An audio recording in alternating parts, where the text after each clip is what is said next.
नमस्कार, खबरों की खबर में आपका स्वागत है। नागरिकता संशोधन विधेयक अब नागरिकता संशोधन कानून बन चुका है। अब ये बिल नहीं रहा बल्कि एक कानून बन गया।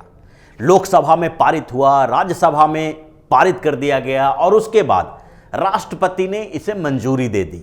अब ये कानून लागू हो गया। मतलब अब इस कानून के आधार पर धार्मिक प्रताड़ना से झेल कर आए हुए पाकिस्तान, बांग्लादेश और अफगानिस्तान के गैर मुस्लिम जो हिंदू, बौद्ध, सिख, जैन, ईसाई आदि वो लोग अब भारतीय नागरिक बनने के लिए आसानी हो जाएगी उन लोगों के लिए। अब उन लोगों को उतनी परेशानियों का सामना नहीं करना पड़ेगा भारतीय नागरिकता लेने के लिए जिस तरह से वो पहले से परेशानियों का सामना करना पड़ रहा था। लेकिन इस बीच राजनीतिक हंगामा थमने का नाम नहीं ले रहा है। कांग्रेस अपने सुर में चली जा रही है। कांग्रेस को लग रहा है कि ये पूरी व्यवस्था जो संसदीय प्रणाली की व्यवस्था है वो गलत तरीके से चल रही है। उसे लग रहा है कि कांग्रेस पार्टी को ऐसा महसूस हो रहा है कि अब हम सत्ता में नहीं हैं तो ये लोकतांत्रिक प्रणाली, लोकतांत्रिक प्रक्रिया के तहत अगर कोई कानून पारित करवा दिया जाता है वो भी गलत है। और कांग्रेस के इस जाल में कुछ और लोग फंसे हुए हैं, कुछ और राजनीतिक दल के कुछ नेता फंसे हुए हैं और उसमें से एक सबसे बड़ा नाम सामने जो उभर के आ रहा है वो है प्रशांत किशोर का। हालांकि प्रशांत किशोर कोई बड़े राजनेता नहीं हैं और न ही राजनीति में उनकी बहुत बड़ी पकड़ है, न ही वो कभी चुनाव लड़े हैं और न ही चुनाव के बारे में बहुत ज्यादा जो नेता के तौर पर जानकारी होती है वो उसको जानते हैं। हालांकि वो एक चुनावी रणनीतिकार हैं। उन्होंने एक संस्था बनाई है और उस संस्था के कामों को देखते हुए कुछ राजनीतिक पार्टी उनसे सलाह लेते हैं। प्रशांत किशोर का यही काम है, यानी राजनीति उनका एक बिजनेस है जिस बिजनेस को करते हुए ये यहां तक पहुंचे हैं। लेकिन जब बारी आई राजनीति करने की तो वो राजनीति करते हुए ऐसे बयानबाजी करने लगे हैं जिससे अब जदयू ज्यादा दिनों तक उसे बर्दाश्त करने वाली नहीं है। जदयू में इस बात को लेके हंगामा चल रहा है, विचार विमर्श चल रहा है कि जो पार्टी लाइन से हटके इतने दिनों से बयानबाजी कर रहा है उसे कितने दिन तक पार्टी बर्दाश्त करे। और इस बात के लिए जदयू में एक विचार होने लगा है क्योंकि नीतीश कुमार बहुत ज्यादा दिनों तक किसी को बर्दाश्त नहीं करते हैं। नीतीश कुमार एक जमे हुए राजनेता हैं और उन्होंने जब ऐसे मौके का फायदा उठाया है जबकि राजनीति उनके पक्ष में हो। चाहे आप लोकसभा चुनाव की बात करें या उससे पहले विधानसभा चुनाव की बात करें, हर समय उनका दांव जो होता है एक परफेक्ट तरीके का होता है और वो जब भी रहे इतने दिनों से बिहार की सत्ता में बने रहे। और इस बीच जो घटनाक्रम घटी है, जो नागरिकता संशोधन विधेयक जब लोकसभा में पेश हुआ उसी समय से जब जदयू ने उसका समर्थन किया तो प्रशांत किशोर ने उनका विरोध करना शुरू कर दिया था। यहां तक तो ठीक था। उसके बाद भी राज्यसभा में जब इसे पारित कराया जाना था तो उनका स्टैंड बिल्कुल जदयू के खिलाफ था। उन्होंने अंतरात्मा की आवाज की बात कह दी। उन्होंने जदयू के मुखिया और बिहार के मुख्यमंत्री नीतीश कुमार के ऊपर भी एक तरह से हमला करना शुरू कर दिया जो इनडायरेक्ट था। ऐसा लग रहा था जैसे प्रशांत किशोर नहीं राहुल गांधी बोल रहे हैं। ऐसा लग रहा था कि जैसे प्रशांत किशोर विपक्ष के खेमे में चले गए हैं। नीतीश कुमार ने भी इस बिल का पहले विरोध किया था लेकिन वो इस स्तर का विरोध नहीं था जैसे लगे कि नीतीश कुमार एनडीए के साथ नहीं बल्कि यूपीए के साथ हैं। लेकिन प्रशांत किशोर लगातार ये बात कर रहे हैं। इस बीच जब इसे राष्ट्रपति की मंजूरी मिल गई तो उन्होंने एक नए तरीके से विरोध करने का आधार बनाया और उन्होंने गैर भाजपा शासित राज्यों को से अपील की कि वो उन्हें संविधान की रक्षा करनी चाहिए और इस बिल को लागू करने से परहेज करना चाहिए क्योंकि संसद के दोनों सदनों में पारित हो गया, राष्ट्रपति ने इसे मंजूरी दे दी तो अब राज्यों को भड़काने की कोशिश में लग गए। अब नन बीजेपी स्टेट्स की बात अब करें तो वहां पर जो बहुत सारे स्टेट हैं जहां पर कांग्रेस की सरकार है तो कांग्रेस तो पहले से ही इसके लिए तैयार बैठी हुई है और कैप्टन अमरिंदर सिंह ने इस पर बोल दिया है कि हम अपने राज्य में इसे लागू नहीं करेंगे। ममता बनर्जी पहले ही ये बात बोल रही है तो प्रशांत किशोर को ये बात कहने की क्या जरूरत पड़ी है क्योंकि प्रशांत किशोर जिस पार्टी में हैं वो भाजपा के साथ है और बिहार में भाजपा और जदयू के सहयोग से ही नीतीश कुमार मुख्यमंत्री बने हुए हैं। तो नीतीश कुमार को तो ये नागवार गुजरा ही, और जिस तरह से प्रशांत किशोर ने कमान संभाली थी, उसी तरह से नीतीश कुमार के एक प्रमुख सहयोगी आरसीपी सिंह ने कमान संभाल ली। आरसीपी सिंह जदयू के एक बड़े नेता हैं और उन्हें नीतीश कुमार का करीबी माना जाता है, इसीलिए राज्यसभा में संसदीय दल का नेता जदयू की तरफ से उन्हें चुना गया है। आरसीपी सिंह ने यह कमान संभाल ली नीतीश कुमार की सुरक्षा की, और उन्होंने प्रशांत किशोर के ऊपर हमला करना शुरू कर दिया। और प्रशांत किशोर के बारे में उन्होंने कहा कि ये जो लोग हैं ये राजनेता नहीं हैं, ये तो अनुकंपा के आधार पर लाए गए हैं। हालांकि अनुकंपा के आधार पर लाने वाले भी नीतीश कुमार ही थे, लेकिन नीतीश कुमार को यह पता नहीं था कि जिस व्यक्ति को हम राजनीति में ला रहे हैं, जिस व्यक्ति को अचानक अपने पार्टी का उपाध्यक्ष बना रहे हैं, वो व्यक्ति ऐसा निकलेगा और विश्वासघात करेगा, पीठ पर छुरा भोंकेगा। तो नीतीश कुमार के पक्ष में आरसीपी सिंह ने यह बात बोली और कहा कि ये अनुकंपा के आधार पर आने वाले नेता हैं और इनके जमीन पर कोई औकात नहीं है, इनकी कोई अहमियत नहीं है, जनता के बीच ये जा भी नहीं सकते। उन्होंने तो यहां तक कह दिया कि प्रशांत किशोर को किस लिए लाया गया था पार्टी में। प्रशांत किशोर को स्ट्रेटजी बनाने के लिए लाया गया था कि वो स्ट्रेटजी बनाएंगे, चुनाव प्रचार के लिए स्ट्रेटजी बनाएंगे और जदयू के विस्तार के लिए बनाएंगे, और वो विस्तार राज्य के अलावा दूसरे राज्यों में भी होना चाहिए। लेकिन इतने दिनों तक प्रशांत किशोर करते क्या रहे? प्रशांत किशोर ने एक भी सदस्य नहीं बनाया, उनके सदस्यता अभियान भी विफल हो गया।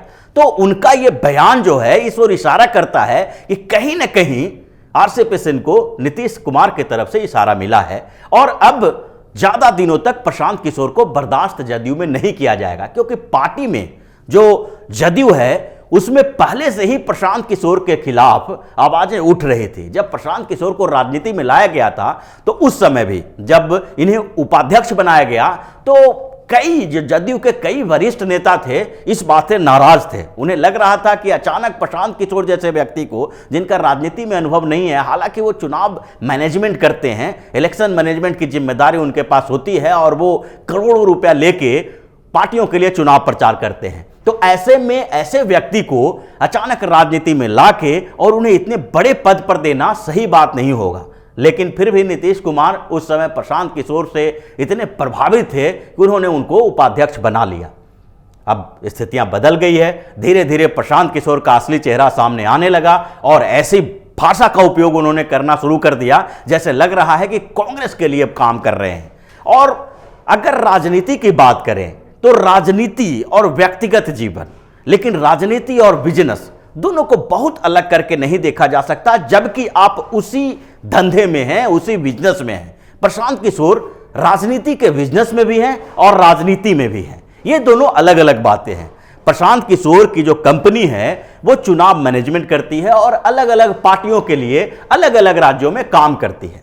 अब इसके बाद अगर प्रशांत किशोर लॉयल हैं अपनी पार्टी की तरफ, तो उनकी कंपनी को जो टेंडर मिल रहा है चुनाव मैनेजमेंट करने का दूसरे राज्यों में, तो उसके साथ वो प्रशांत किशोर कैसे इंसाफ कर पाएंगे? अगर दिल्ली विधानसभा चुनाव की बात करें कि दिल्ली विधानसभा चुनाव होने वाला है और दिल्ली में ये बातें चल रही है कि दिल्ली विधानसभा चुनाव में आम आदमी पार्टी प्रशांत किशोर को अपने साथ लाने की कोशिश में लगी हुई है। अरविंद केजरीवाल को लग रहा है कि अब जो अगला चुनाव होगा उसमें हम प्रशांत किशोर से स्ट्रेटजी तैयार करवाएं और उनको अपने साथ रखें, ताकि विधानसभा चुनाव फिर से जीत सके और सत्ता का सुख फिर हमें 5 साल के लिए मिल जाए। अब उसी समय की बात करते हैं जब दिल्ली में विधानसभा चुनाव होगा और जदयू जो पहले से भी दिल्ली में विधानसभा का चुनाव लड़ती है, नीतीश कुमार पहले भी यहां प्रचार करने आते हैं और विधानसभा चुनाव के लिए प्रचार करने यहां पर आएंगे। जदयू भी चुनाव प्रचार करेगी, चुनाव लड़ने की और जीतने की कोशिश करेगी। अब ऐसे समय में जब प्रशांत किशोर की कंपनी आम आदमी पार्टी के साथ खड़ी रहेगी, उसके लिए स्ट्रेटजी तैयार करेगी, तो प्रशांत किशोर के अलावा उस कंपनी में कौन है अभी किसी को पता भी नहीं है। इतना पता है कि और कुछ लोग काम वहां करते हैं, लेकिन जो मेन भूमिका है प्रशांत किशोर की है। प्रशांत किशोर के दिमाग के आधार पर यह कंपनी बनी थी और यही आगे बढ़ रही है। अगर उस समय प्रशांत किशोर आम आदमी पार्टी के लिए स्ट्रेटजी तैयार करते हैं तो जदयू का क्या होगा? क्या नीतीश कुमार और आम आदमी पार्टी के बीच यहां कॉन्फ्लिक्ट पैदा नहीं होगा? यानी कि प्रशांत किशोर की वफादारी हमेशा से ढुलमुल रही थी और नीतीश कुमार इस बात को थोड़े दिनों में समझ चुके हैं और अब ये लग रहा है कि अब ज़्यादा दिनों तक उन्हें वहाँ पर रहना नहीं है, अब जल्दी ही निकाला जाएगा और प्रशांत किशोर फिर से अब कोई नई जगह की तलाश कर लें जहाँ पे रह के राजनीति भी करें और उसके साथ साथ अपनी कंपनी को भी चलाएं, क्योंकि उन्हें लगता है कि जिस तरह से जदयू ने उनके साथ ऐसा कर दिया, जिस तरह से जदयू ने अपनी पार्टी में लेके भी उन्हें इतना फ्रीडम दे दिया कि आप जाओ अपनी कंपनी के लिए काम करो और उन्हें अलग अलग राज्यों में अलग अलग पार्टियों के चुनाव प्रचार की रणनीति तैयार करने में लगाओ, वैसे दूसरी पार्टियां भी देगी। जिस तरह से वो राहुल गांधी के पीछे पीछे चल रहे हैं और कांग्रेस में जाने के लिए अपना एक रास्ता तैयार कर रहे हैं, तो उन्हें ये याद रखना चाहिए कि कांग्रेस वो मौका नहीं देगी जो जदयू उसे मौका दे रही थी। प्रशांत किशोर, अगर प्रशांत किशोर को याद नहीं हो तो महाराष्ट्र में, दूसरे स्टेट में कांग्रेस की नीति को देख लें। कांग्रेस तो इतना भी बर्दाश्त नहीं करती है कि उद्धव ठाकरे अगर महाराष्ट्र में उसके साथ सरकार बनाए हुए हैं तो केंद्र में वो अपने लिए अलग रास्ता अख्तियार कर सके, और वो कांग्रेस प्रशांत किशोर को अपनी पार्टी में रख के किसी दूसरे पार्टी के लिए रणनीति बनाने कैसे देगी। जैसे कि अगर मान लेते हैं कि प्रशांत किशोर ये सोच रहे हैं कि हम कांग्रेस में चले जाएं, लेकिन उसके बाद पश्चिम बंगाल में चुनाव होने वाला है और पश्चिम बंगाल में पहले से ही प्रशांत किशोर की कंपनी ममता बनर्जी के लिए काम कर रही है। अगर पश्चिम बंगाल में चुनाव होगा, उस समय प्रशांत किशोर कांग्रेस में होते हैं, तो कांग्रेस कभी भी यह बर्दाश्त नहीं करेगी कि प्रशांत किशोर का दिमाग जो है वो ममता बनर्जी के लिए हो और उनका शरीर हमारे साथ हो, क्योंकि उसके शरीर से कोई उनके साथ रहने के लिए नहीं आया है। किसी के दिमाग के साथ खेलने के लिए, दिमाग का उपयोग करने के लिए किसी को अपने साथ रखा जाता है, क्योंकि ये कोई मास लीडर नहीं है।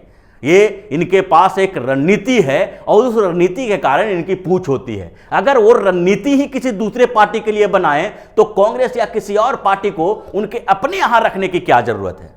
तो इस तरह से एक माहौल बन गया है और व्यवस्थाएं बन गई है। प्रशांत किशोर जिस तरह से हीरो बनने की कोशिश कर रहे हैं, अब ऐसा लगता है कि उनको जीरो बनने का टाइम आ गया है और नीतीश कुमार उन्हें पार्टी से धक्का देकर बाहर निकालने वाले हैं, जिसका संकेत भी मिल चुका है और बिहार की राजनीति में अब प्रशांत किशोर नजर नहीं आएंगे।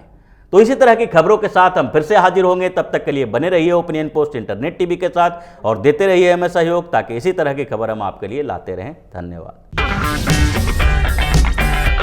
अगर आपको हमारा वीडियो पसंद आया हो तो इसे लाइक करें, हमारे चैनल को सब्सक्राइब करें और हाँ, बेल आइकन दबाना ना भूलें, ताकि आप तक हमारे वीडियो की नोटिफिकेशन पहुंचती रहे।